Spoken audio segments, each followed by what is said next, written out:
வணக்கம் நண்பா, நீங்கள் பார்த்து கொண்டிருப்பது சக்திதாசன் உலகம் சேனல். என்னோட பெயர் சக்திதாசன்.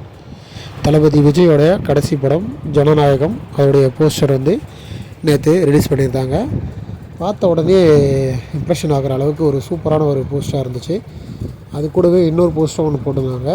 நம்ம தளபதி சாட்டையை வடித்து அடிக்கிற மாதிரி ஒரு போஸ்டர், அது கூட ஆட் பண்ணியிருக்கேன் பாருங்கள். அதுக்கு கீழே பார்த்தீங்கன்னா நான் நாணயிட்டால் அப்படின்னு போட்டிருந்தது.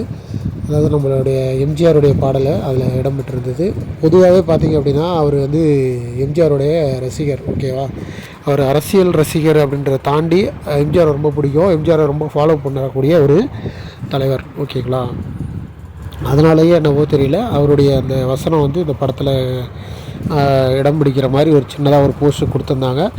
பெரும்பாலும் எல்லா மீட்டிங்கிலும் பார்த்திங்கன்னா அவர் எம்ஜிஆரை குறிப்பிட்டு பேசுவார், ஓகேங்களா. அதாவது இந்த இசை வெளியீட்டு விழாவில் பார்த்திங்கன்னா எம்ஜிஆரை குறிப்பிட்டு பேசுவார், ஓகேங்களா. அதே மாதிரி இதுலேயும் அவருடைய அந்த ரசிகருடைய அந்த இதை இதில் காமிச்சிருக்காரு. உண்மையிலேயே நல்லா இருந்தது பார்க்குறதுக்கு. படம் எந்த அளவுக்கு இருக்கும் அப்படின்னு சொல்லி எல்லாருமே டேரக்டர்கிட்ட கேட்டாங்க. வினோத்கிட்ட கேட்கும்போது வினோத் சார் என்ன சொன்னார் அப்படின்னா, இதில் கொஞ்சம் அரசியலும் கலந்துருக்கும், கொஞ்சம் கமர்ஷியலும் கலந்துருக்கும், அப்படி இப்படி எல்லாமே கலந்த மாதிரி ஒரு கலவையான படமாக தான் இருக்கும். முழுக்க முழுக்க இது அரசியல் படமாக இருக்காது. ஏன்னா சின்ன வயசுலேருந்து பெரியவங்க வரைக்கும் எல்லா கட்சி தலைவர்களும் இந்த படத்தை பார்ப்பாங்க. ஸோ அதனால் இது அரசியல் படமாக இருக்காது அப்படின்னு சொல்லியிருந்தார். அதே மாதிரி விஜயும் இதை அப்படி தான் பண்ணணும்னு சொல்லியிருந்தார், சரிங்களா. ஸோ அதனால் இந்த படம் ஒரு மிகப்பெரிய வெற்றியை தரும் அப்படின்னு எதிர்பார்க்கலாம். அரசியல் பயணம் எந்த அளவுக்கு அவருக்கு முக்கியத்துவமோ அதே மாதிரி நம்மளுடைய படம் அப்படின்ற அந்த விஷயமும் முக்கியத்துவம் கொடுத்து இந்த படத்தை நல்லா பண்ணுவார் அப்படின்னு எல்லோரும் எதிர்பார்க்குறாங்க, சரிங்களா.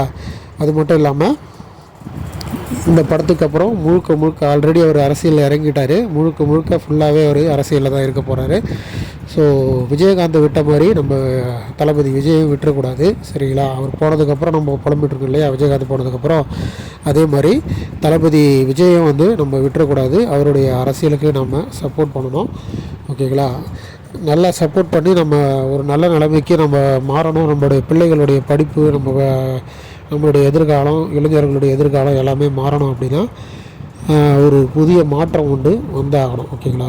திரும்ப வந்த கட்சியே வராமல் ஒரு மாற்று கட்சிக்கு நம்ம ஆதரவு கொடுத்தோம் அப்படின்னா ஏதாவது ஒரு வகையில் ஏதாவது நல்லது நடக்கும் அப்படின்னு ஒரு நம்பலாம், சரிங்களா. ஸோ ஏன்னா அவ்வளோ பெரிய லெவலில் இருந்த ஒரு மனுஷன் திடீர்னு தூக்கி போட்டு படத்தில் இருந்து வெளியில் மக்களுக்காக ஏதாவது பண்ணணும்னு நினைக்காரு இல்லையா. ஸோ அந்த ஒரு விஷயத்துக்காகவே அவருக்கு நம்ம ஆதரவு கொடுக்கலாம், சரிங்களா. இந்த வீடியோ பிடிச்சிருந்தால் லைக் பண்ணுங்கள், மறக்காமல் சப்ஸ்கிரைப் பண்ணுங்கள்.